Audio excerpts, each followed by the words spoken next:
We just got a bombshell recording of Justice Alito admitting a lack of impartiality when dealing with issues on the Supreme Court. He appeals to his Christianity and his answers are incredibly telling. This comes only a few weeks after we learned that he flew a Stop the Steal flag. He flew the flag upside down outside of his house only a few weeks after January 6th. This Rolling Stone article reads, Justice Alito caught on tape discussing how Battle for America can't be compromised. In a new secret recording, the Supreme Court Justice says he agrees that the U.S. should return to a place of godliness. And I'll play the recording in just 1 second. But for some context, this article reads, Justice Samuel Alito spoke candidly about the ideological battle between the left and the right, discussing the difficulty of living, quote, peacefully with ideological opponents in the face of, quote, fundamental differences that, quote, can't be compromised. He endorsed what his interlocutor described as a necessary fight to, quote, return our country to a place of godliness,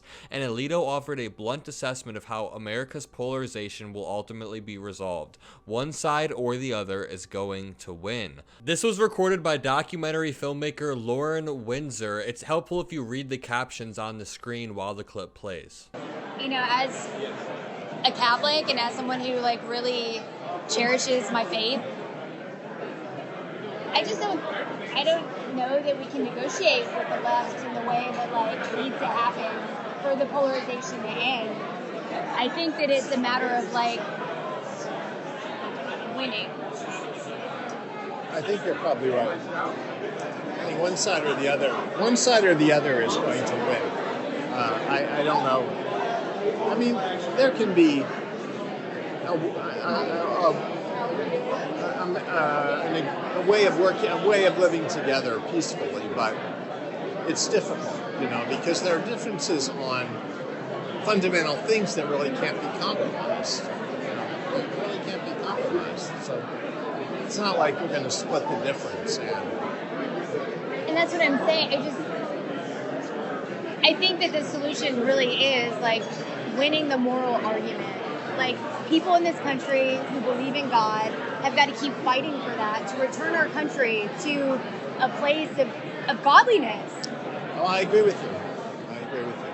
Because we look at the decline of our society, the decline of the nuclear family, and liberals, I just feel want to see that happen and proliferate. And I think we've been too permissive to say, okay, I understand the Constitution. I understand. I didn't want to interrupt.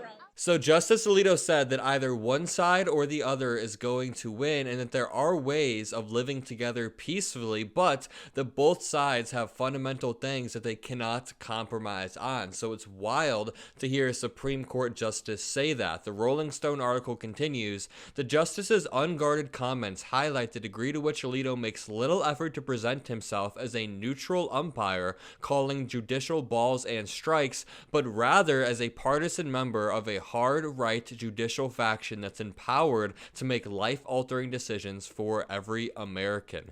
The recording, which was provided exclusively to Rolling Stone, captures Windsor approaching Alito at the event and reminding him that they spoke at the same function the year before when she asked him a question about political polarization. In the intervening year, she tells the justice her views on the matter had changed. Quote, I don't know that we can negotiate with the left in the way that needs to happen for the polarization to end, Windsor says.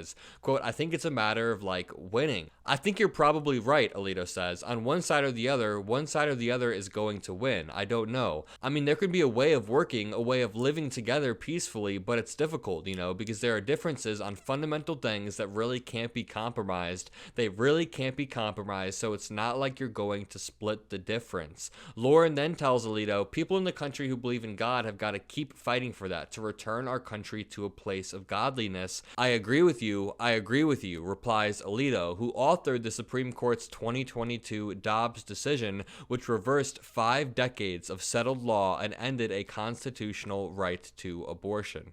And this is where it gets interesting. Lauren Windsor then asked Chief Justice John Roberts the exact same questions, but the answers she got were a little bit surprising. Similar questions Windsor asked of Chief Justice John Roberts at the same event elicited a far different response. George W. Bush nominated both men to the Supreme Court in 2005. At the time, Roberts famously used the metaphor of a baseball umpire to describe his judicial philosophy. In an audio recording of that exchange, Robert takes issue with Windsor's assertion that the nation is unusually polarized, historically, citing the high tensions of the Vietnam War era, for example. He also insists that the Supreme Court's current role is not exceptional. Quote, "The idea that the court is in the middle of a lot of tumultuous stuff going on is nothing new," Roberts says. Pressed on whether the court has an obligation to put the country on a more moral path, Roberts turns the tables on his questioner. Quote, "Would you want me to be in charge of putting the nation on a more moral path?" He argues instead, quote, "That's for people we elect. That's not for lawyers." Presented with the claim that America is a Christian nation and that the Supreme Court should be, quote, "guiding us in that path," Roberts again disagrees, citing the perspective of, quote, "Jewish and Muslim friends," before asserting, quote, "It's not our job to do that. It's our job to decide the cases the best we can." I'm going to play the clip in a second. Again, you'll have to read the captions at the bottom, but the difference in answers between these two men could not be more stark. I mean, one of them leans into his Christian ideology and allows it to guide his answer and color his view on the world, which tells us that it could also color his decisions when working on the Supreme Court, whereas the other one removes religion and actually cites his Jewish and Muslim friends and shows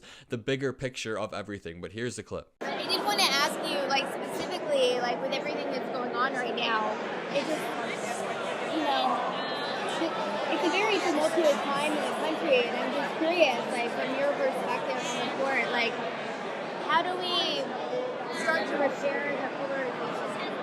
Well, I mean, the first thing I think is to tell me when the non-tumultuous time has been here. I mean, you look at the court, what the court was doing in the 60s, what the court was doing during the New Deal, what the court was doing after Dred Scott and all this. It's kind of a regular thing. People think it's so different and special.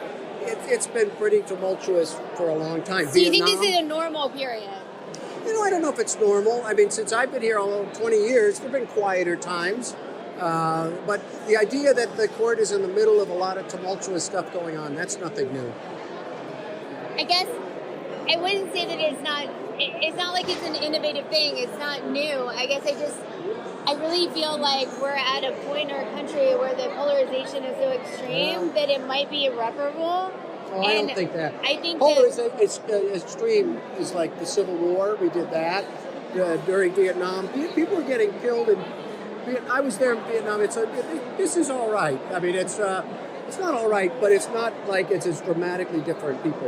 It's a common thing. People with their own perspective think this is so extraordinary. I don't know. But you don't think there's like a role for the court in like guiding us toward a more moral path? No, I think the role for the court is deciding the cases. If I start, would you want me to be in charge of guiding us toward a more moral path? That's for the people we elect. That's not for lawyers. Well, I guess I believe that the founders were godly, like we're Christians, and right. I think that we live in a Christian nation, and that our Supreme Court should be guiding us in that path. Yeah, I don't know that we live in a Christian nation. I know a lot of Jewish and Muslim friends who would say maybe not. And it's not our job to do that. It's our job to decide the cases as best we can. Well, it's a much more modest job than other people. I don't want to monopolize your time. I really appreciate you taking your time. Not at all.